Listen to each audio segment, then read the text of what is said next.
Hiya, sassy crew! Hidden in the cave sleeps a fearsome monster. One that is quite iconic, especially for Monster Hunter veterans. This monster is Espinas. He is one of the hardest monsters in the Monster Hunter Story 3 demo. In my opinion, he is a little harder than Brachy, especially since his attacks are more difficult to predict. Furthermore, he is quite resistant to poison and burn, which are our main sources of damage. But after the rush of reading Brachy, I was determined to be victorious. Defeating him also gives you the chance of unlocking Espinas' X early, and who wouldn't want that? After quite a lot of testing, I found a reliable strategy that requires a lot less RNG than usual. Honestly, I can say it requires pretty much none. It is very consistent. So, like, 95% of the fight can be controlled. Wanna do it too? Now you can. You need to keep in mind, though, that he does not respawn. So if he doesn't, run away. Reset the game. I know it hurts, but if you want the X, just reset. Also, by the way, get the X before you save and close the game. The den despawns. Guess what happened to me? So yeah, okay, let's start with the tutorial. Our party setup has to take into account that he cannot be staggered at all. Thus, there are no guaranteed missed attacks. This means that we have to tank the Infernal Flames attack, as it is similar to Feral Brachy's Dragonfeller in that it will go through even if you skip his turn using topple, traps, etc. How can you tank a big attack? Well, while riding a Monstie. Whenever you mount your Monstie, it will never lose a heart, even if it gets quote-unquote one-shot. Any attack that would defeat it will just bring it down to 1 HP and fling you off it. So our goal is clear. Get kinship as quickly as possible. There's an X skill called Solar Cry. This skill fills your kinship gauge. You can obtain it from a normal dual element Red Queen Raffian. This also means that you need to beat the Feral Brachydios first. Luckily, I already have a guide for that. Once you beat Feral Brachydios, you have to put some Dread Queens into the habitat restoration system of the Blightstone Woods. Get them to S rank. Your hatched Dread Queens can now be dual element and carry the skill. Get 2 of these. Then you also want the goat Purple Gypsy Rose for tail stun just in case. And a normal Gypsy Rose with Venom.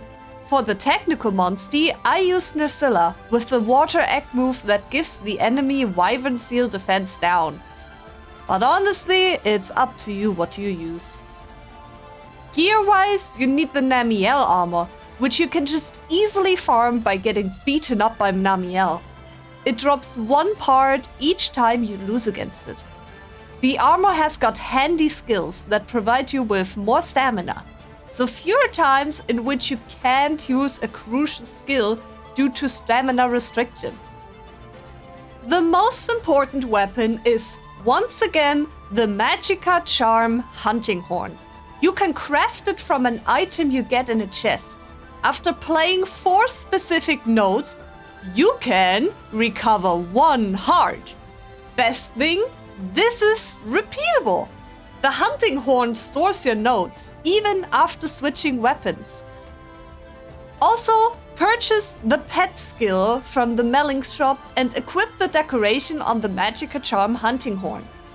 Your other weapon will be the Anjanath bow for the occasional blast proc. Then you have the hammer with Sweet Spot to burn the Wyvernfell gauge. You might not use it a lot though, due to the quick skill from Espinas. Now to your partner. I have seen people swear by Korra, but she does come with one huge problem that threw me off way too many times, to be honest. And that is, when Espinas does a speed or power attack and your partner decides to choose a status move instead of attacking themselves, you don't see that Espinas is gonna go for a normal head-to-head. So you might end up wasting a kinship skill thinking he will use Raging Rush. But instead he just attacked Korra normally, and you didn't see it since he wanted to use Guard Reload. Thus, I decided to go for Odgen again. His Pookie Pookie makes inflicting poison much easier. And I found him getting wiped out at actually good times in order to ensure more kinship gain for myself. There are some items you desperately need. These are Vital Essences, Sleep Knives, Paralysis Knives, and at least 2 traps. You can get the knives from those cogwheel-looking gathering points in the Gathering Den event or on the battleground area in the overworld. Vital Essences and traps can be obtained from Gathering Den events in the chest under the tree. For that, enter any den at night, as this has a higher chance of activating the den events. In the first 3 turns, Espinas will just be sleeping. He counterattacks whenever you attack, so just don't. This is where Solar Cry and Pet come into play. Repeat those moves in the first 2 turns. Then, in the 3rd turn, if Raffian uses Second Wind, then it's all good, just pet her. If not, you switch to the other Dread Queen and let her use Solar Cry. Either way, you are gaining a lot of kinship in those 3 rounds. Odgen will be wiped here, which is actually good for us. Espinas will then, in turn 4, target either the rider or the monstie with his power attack. Free kinship is always appreciated. Now for the normal Espinas phase. First, he does a power attack. So counter with speed. Look at your Raffian's kinship gauge and decide which move she should use based on the situation. Is it almost full? Let her use Toxic Sweep. Do you still need a lot and she isn't being attacked? Solar Cry. Does she barely have stamina and you are still far away from full kinship? Double attack with her instead. Start storing Hunting Horn notes with your attacks. To activate the heart recovery of the Magica Charm Hunting Horn, you need 4 specific notes. There is another effect as well, which can be a nice bonus.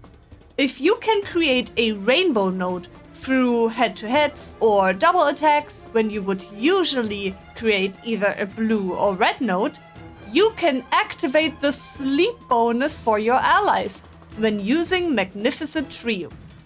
This will give you the chance to trigger sleep on Espinas, which he is very weak to. Nothing to completely rely on, but it's still a nice thing. When you already have 3 hearts, store the 4 notes so you can use Magnificent Trio without having to wait 4 turns. When Espinas does a single target attack, it can either hit you or your allies. If it doesn't hit your allies, do a tail stun with purple Gypsy Rolls in hopes of cancelling it. Don't worry if it doesn't work though, especially at the start of the hunt, you can recover those hearts without many problems.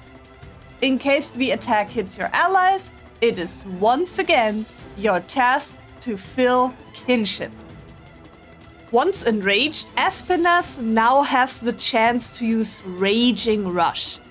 This is an AoE attack, thus very lethal. But it can be cancelled out using a kinship attack. The normal attacks from enraged Espinas are now with the speed element. If it attacks your monstie with it, swap to your technical monstie. If it doesn't attack your monstie with it, focus once again on charging the kinship gauge of the Dread Queens. If your Dread Queens are already full, you can swap to Gypsaros for a Venom attack. On the 4th Enraged turn, Espinas will use Infernal Flames. This attack will go through eventually, so it's best to just let it happen. Normally, you ride Rathian to tank it, but honestly, just lose hearts early on. You can recover them. Also, early on in the hunt, he only has the Quick S skill, which has a very low chance of giving him attack priority. But by the time he has the chance to cheese it, most often you will already have your hearts back. So, the pattern of normal mode to rage mode with a chance of raging rush will continue throughout the hunt. Whenever you can afford, in the first 20% of his health bar, just let the big attack happen and focus on filling as many kinship gauges as possible. You will need them later, when he has a bigger chance of spamming Raging Rush in combination with the Quick L skill. If Dread Queen's gauge is not close to filling, and it wants to use Toxic Sweep, by the way, order it just to use Solar Cry instead. Most often you can say, if you can Toxic Swipe, you can Solar Cry.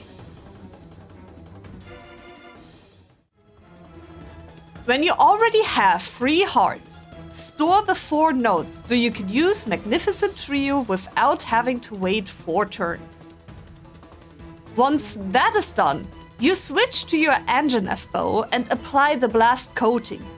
If Blast procs, just do normal bow attacks.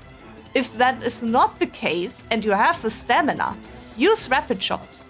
If you can afford it with stamina and Espinas doesn't have Blast Blight yet, use Aerial Rush. The arrows hit many times, thus you have a much higher chance for Blast Blight.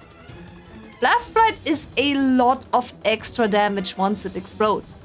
In this fight, you will use over 100 turns to take Espinas down, so any extra damage is very welcome.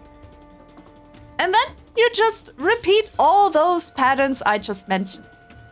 Once Espinas' health gets low enough, you will possibly see a difference in Raging Rush frequency once he's enraged. This is your sign to stop tanking stuff for free and exploit your full kinship. Don't rely on Tail Stun anymore either, as it can be overwritten by the Quick L passive of his. Remember, Raging Rush is cancelable. I never saw him Raging Rush twice in a row. The 4th turn of his enraged state is always Infernal Flames. Ride a Monstie for that, preferably Dread Queen Rathian, as it can recover the kinship gauge quicker than the other monsters. Only use non-Dread Queen rides if you have no other rides available. Now to some other tips for this fight. Exploit the Wyvernfell gauge. Even if he can never be staggered, breaking down the gauge early on in the fight when he wants to use Raging Rush still saves you. Good moves are Tail Stun, Defensive Ditty, and Rallying Refrain, which is slightly better than the Defensive Ditty in terms of Wyvernfell. Breaking it when he is about to use Infernal Flames gives you an additional turn of kinship charging. Keep your Vital Essences and Traps for very late into the fight. He will start spamming stuff when he is close to dying. You will need it in a pinch. Don't use Venom if he is already poisoned. Save your stamina. Watch out for your partner. Will he set a trap? Cool, free turn. Same with his kinship attack. Also early on in the fight, if his Pookie uses Venom Shot, you can expect 1/2 of a Wyvernfell orb to be destroyed. Might come in handy with planning. Also, save beforehand so you can just reset whenever you lose. Alright, that's all I have for this fight. Please remember to get your eggs before you close the game, okay? I hope this strategy will make the fight a lot more consistent for you. And if you enjoyed this video, consider giving me a like and also maybe subscribe. Alright, thank you really much for watching, guys. Bye bye!